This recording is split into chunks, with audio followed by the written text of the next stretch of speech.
আসসালামু আলাইকুম। আজকের বাংলা নিউজে আপনাকে জানাচ্ছি স্বাগত। এখন শুনবেন সংবাদ শিরোনাম। আমাদের সংবাদটি যদি ভালো লাগে লাইক কমেন্ট শেয়ার দিয়ে জানিয়ে দিন আপনার মতামত।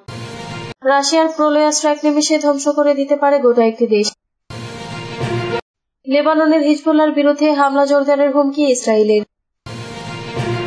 পারমাণবিক স্থাপনা আরো শক্তিশালী করবে ইরান। মাদুরোর দিন শেষ হয়ে আসছে ট্রাম্প। যুদ্ধবিরতির মধ্যে 194 বার চুক্তি লঙ্ঘন করেছে ইসরায়েল।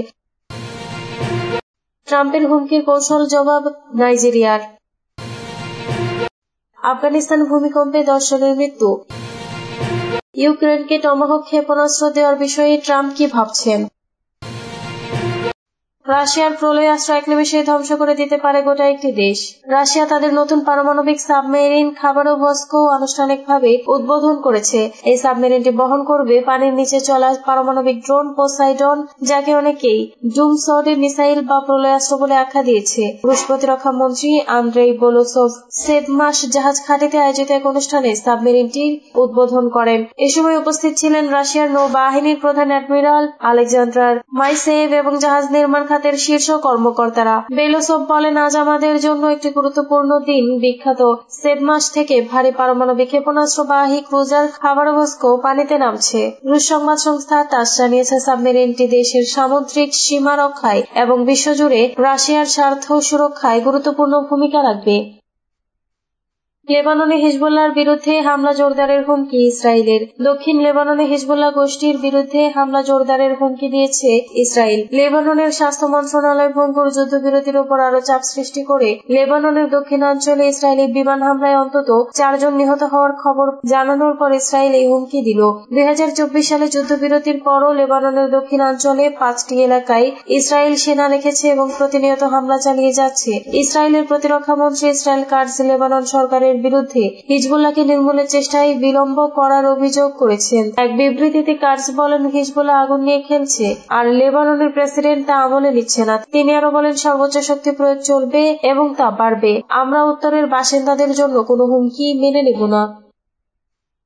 পারমাণবিক স্থাপনা আরো শক্তিশালী করবে ইরান। ইসরায়েলি হামলায় ক্ষতিগ্রস্ত পারমাণবিক স্থাপনাগুলো পুনর্গঠনের ঘোষণা দিয়েছে ইরান। ইরানের পারমাণবিক শক্তি সংস্থা পরিদর্শনের সময় দেশটির প্রেসিডেন্ট মাসুদ পেজেশকিয়ান জানান, এসব স্থাপনা আগের চেয়েও বেশি শক্তিশালীভাবে পুনর্নির্মাণ করা হবে। তিনি আরো বলেন, ইরানের কখনোই পারমাণবিক অস্ত্র অর্জনের ইচ্ছা ছিল না, এখনো নেই। প্রেসিডেন্ট পারমাণবিক স্থাপনাগুলোর সর্বশেষ অবস্থা সম্পর্কে ব্রিফিং গ্রহণ করেন। তিনি সতর্ক করে বলেন, কোন স্থাপনা ধ্বংস হলেও ইরান পিছু হটবে না, কারণ ইরানি বিজ্ঞানীরা প্রয়োজনীয় সকল জ্ঞান ও দক্ষতা অর্জন করে রেখেছেন। অন্যদিকে দেশটির সরকারি মুখপাত্র ফাতেমে মোহাজারানি জানান, ইরান তার পারমাণবিক কর্মসূচি নিয়ে আলোচনার পুনরায় শুরু করার একটি বার্তা পেয়েছে, তবে তিনি বার্তাটির উৎস সম্পর্কে কিছু জানাননি।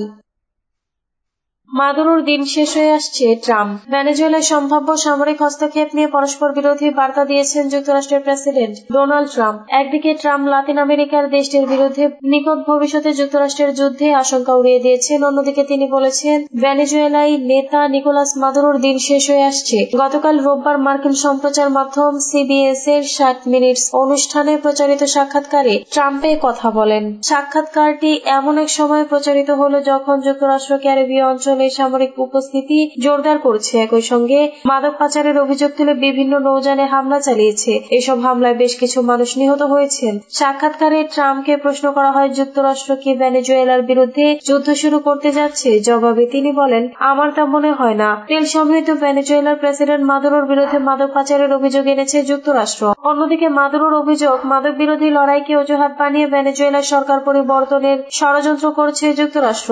এর উদ্দেশ্য হল দেশটির তেল সম্পদ দখল করা। যুদ্ধবিরতির মধ্যে 194 বার চুক্তি লঙ্ঘন করেছে ইসরায়েল। ফিলিস্তিনের সরকার মিডিয়া অফিস রোববার অভিযোগ করেছে, গাজায় গত 10 অক্টোবর থেকে শুরু হওয়া চলমান যুদ্ধবিরতি চুক্তির মধ্যে এখন পর্যন্ত ইসরায়েলি সেনাবাহিনী অন্তত 194 বার চুক্তি ভঙ্গ করেছে। সংস্থাটির পরিচালক ইসমাইল আল থাওয়াবতে আনাদুলুকে দেওয়া এক সাক্ষাৎকারে জানান, এসব লঙ্ঘনের মধ্যে রয়েছে তথাকথিত হলুদ রেখা অতিক্রম করে সামরিক অনুপ্রবেশ, গুলি ও গোলাবর্ষণ, বিমান হামলা, ধ্বংসযোগ্য এবং চিকিৎসা সামগ্রী, ঔষধ ও তাঁবু মোবাইল হোম গাজায় প্রবেশে বাধা দেওয়া। থাওয়াবাতে বলেন, চুক্তি কার্যকর হওয়ার পর থেকে দখলদার বাহিনী ফিলিস্তিনি জনগণের বিরুদ্ধে 194 বার এটি লঙ্ঘন করেছে। আমরা আশা করেছিলাম এই চুক্তি কিছুটা স্বস্তি বয়ে আনবে, কিন্তু তা হয়নি। তিনি আরো জানান, তাদের অফিস এই লঙ্ঘনের বিষয়ে প্রতিদিন আন্তর্জাতিক মধ্যস্থতাকারীদের কাছে প্রতিবেদন জমা দিচ্ছে। ট্রাম্পের হুমকির কৌশলী জবাব নাইজেরিয়ায়। মার্কিন প্রেসিডেন্ট ডোনাল্ড ট্রাম্প সামরিক হস্তক্ষেপের যে হুমকি দিয়েছেন তার জবাব দিয়েছে নাইজেরিয়ার সরকার। বলেছে, ভৌগোলিক অখণ্ডতা ও সার্বভৌমত্ব অক্ষুণ্ণ রেখে সশস্ত্র সন্ত্রাসী গোষ্ঠীগুলোর বিরুদ্ধে লড়াইয়ে মার্কিন সহায়তাকে স্বাগত জানাবে নাইজেরিয়া। কাতার ভিত্তিক সংবাদ মাধ্যম আল জাজিরা তাদের এক প্রতিবেদনে খবর জানিয়েছে। খবরে বলা হয়, গত শনিবার ট্রাম্প হুমকি দিয়ে বলেন, নাইজেরিয়ায় খ্রিস্টানদের হত্যা করা হয়েছে। দেশটির সরকার এই হত্যাকাণ্ড ঠেকাতে ব্যর্থ হলে নাইজেরিয়ার বিরুদ্ধে দ্রুত সামরিক পদক্ষেপ নেওয়া হবে। সামাজিক যোগাযোগ মাধ্যমে ট্রুথ সোশ্যাল এক পোস্টে ট্রাম্প আরো বলেন, নাইজেরিয়া সরকার যদি খ্রিস্টানদের হত্যার সুযোগ দিতে থাকে তাহলে যুক্তরাষ্ট্র তাৎক্ষণিকভাবে দেশটিকে সমস্ত সহায়তা বন্ধ করে দেবে। কয়েক ঘন্টার মধ্যে ট্রাম্পের এই হুমকির জবাব দিয়েছে নাইজেরিয়া। দেশটির পররাষ্ট্র মন্ত্রণালয়ের মুখপাত্র কিমিবি ইমোমোটিমি এভিএনফা রবিবার আল জাজিরাকে বলেন, আমরা যে নিরাপত্তা পরিস্থিতির মধ্য দিয়ে যাচ্ছি তা নিয়ে আমরা গর্বিত নই, কিন্তু শুধুমাত্র খ্রিস্টানদের লক্ষ্যবস্তু করা হচ্ছে বলে যে বয়ান হাজির করা হচ্ছে তা সত্য নয়। নাইজেরিয়ায় কোনো খ্রিস্টান গণহত্যা হচ্ছে না। আফগানিস্তানে ভূমিকম্পে 10 জনের মৃত্যু। আফগানিস্তানের উত্তরাঞ্চলীয় হিন্দুকুশ অঞ্চলে আখা থানার 6.3 মাত্রার শক্তিশালী ভূমিকম্পে অন্তত 10 জনের মৃত্যু হয়েছে।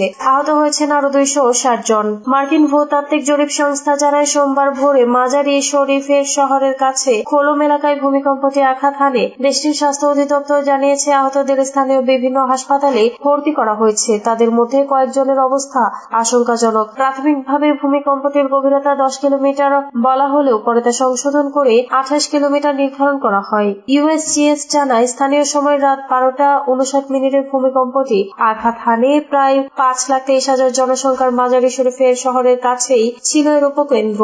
রাজধানী কাবুলেও ভূমিকম্প অনুভূত হয়েছে।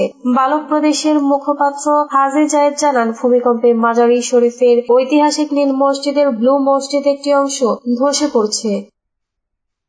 ইউক্রেনকে টমাহক দেওয়ার বিষয়ে ট্রাম্প কি ভাবছেন? যুক্তরাষ্ট্রের প্রেসিডেন্ট ডোনাল্ড ট্রাম্প গতকাল রোববার বলেছেন, তিনি আপাতত এমন কোন চুক্তির কথা ভাবছেন না যা ইউক্রেনকে রাশিয়ার বিরুদ্ধে ব্যবহারের জন্য দূরপাল্লার টমাহক ক্ষেপণাস্ত্র পেতে সহায়তা করবে। পশ্চিম সামরিক জোট ন্যাটোভুক্ত দেশগুলোর কাছে টমাহক ক্ষেপণাস্ত্র বিক্রির মার্কিন পরিকল্পনা নিয়েও ট্রাম্প অনাগ্রহ প্রকাশ করেছে। কারণ এসব দেশ পরে ক্ষেপণাস্ত্রগুলো ইউক্রেনকে দিতে পারে। বিষয়টি নিয়ে ট্রাম্পের ভাষ্য হল, তিনি যুদ্ধকে আরো তীব্র করতে চান না। মার্কিন প্রেসিডেন্টকে বহনকারী উড়োজাহাজ এয়ারফোর্স ওয়ানে বসে সাংবাদিকদের সঙ্গে কথা বলার সময় ট্রাম্পের সবশেষে মন্তব্য থেকে বোঝা যায়, ইউক্রেনকে টমাহক দিতে তিনি এখনো অনিচ্ছুক। যুক্তরাষ্ট্রের ফ্লোরিডার পাম বিচ থেকে ওয়াশিংটনে ফেরার পথে সাংবাদিকদের সঙ্গে কথা বলেন ট্রাম্প। সাংবাদিকেরা ট্রাম্পের কাছে জানতে চান, তিনি কি ক্ষেপণাস্ত্র বিক্রির বিষয়টি বিবেচনা করছেন। জবাবে ট্রাম্প বলেন, না, আসলে তা নয়। তবে তিনি যোগ করেন, ভবিষ্যতে নিজের মতো বদলাতে পারেন।